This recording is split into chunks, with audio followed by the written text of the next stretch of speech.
Hello hi welcome back to my channel. চলো review করে channel তোমাদের সকলকে স্বাগত। আমি যিশু চলে এলাম একটা নতুন কন্টেন্ট নিয়ে। এখন যে মুভিটার আমি রিভিউ দেবো সেই মুভিটা হিন্দি ডাবতে তোমরা পেয়ে যাচ্ছ। মুভিটার নাম হচ্ছে ঈশা। এটা বেসিক্যালি একটা তেলেগু হরর থ্রিলার বলতে পারো।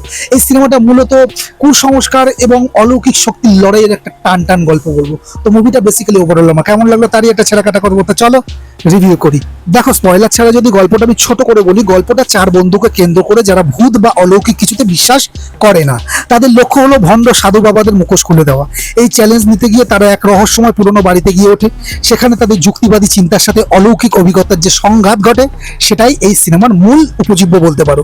আচ্ছা, পজিটিভ দিক যদি এই মুভির বলি, দেখো সিনেমার সবচেয়ে বড় শক্তিশালী দিক হলো এর বিজিএম।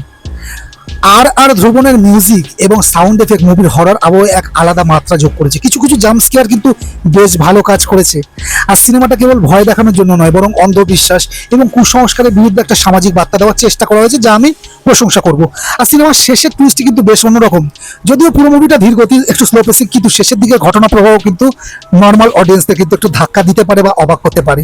সিনেমাটোগ্রাফি এবং অন্ধকার পরিবেশের সঠিক ব্যবহার মুভিটিকে একটা প্রপার হরর লুক দিয়েছে। নেগেটিভ ইস্যু যদি বলে, দেখো হরর সিনেমার যে গতানুগতিক ফর্মুলা, মানে পুরনো বাড়ি, অদ্ভুত আওয়াজ, হঠাৎ ভূতের উদয়, তো এই জিনিসগুলো এই মুভিতে সেই একই পথে হেঁটেছে, তো অনেক দৃশ্য আগে থেকে অনুমান করা যায়।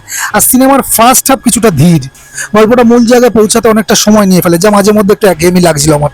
প্রধান অভিনেতারা চেষ্টা করলে স্ক্রিপ্টে দুর্বলতার কারণে তাদের অভিনয় কিন্তু অনেক সময় খুব একটা সাধারণ মানেরই হয়ে গেছে। বিশেষ করে ইমোশনাল দৃশ্যগুলো আরো একটু জোরালো হতে পারতো।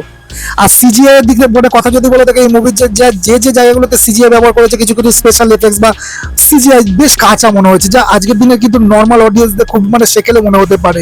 কারণ আমার কিছু কিছু জায়গায় সিজিআই দেখে একটু বিগ্রেড ফিল আসছিল। কিন্তু মুভিটার ওই যে বললাম ক্লাইম্যাক্সের সিনটার জন্য কিন্তু উতরে যায়। দেখো, তুমি যদি, আমি ফাইনাল ভার্ডিক্ট দেখছি, দেখো হরর জনরার ভক্ত হও যদি তুমি এবং সাউন্ড এফেক্টের মাধ্যমে যদি ভয় পেতে পছন্দ করো, তবে ঈশা একবার দেখে নিতে পারো।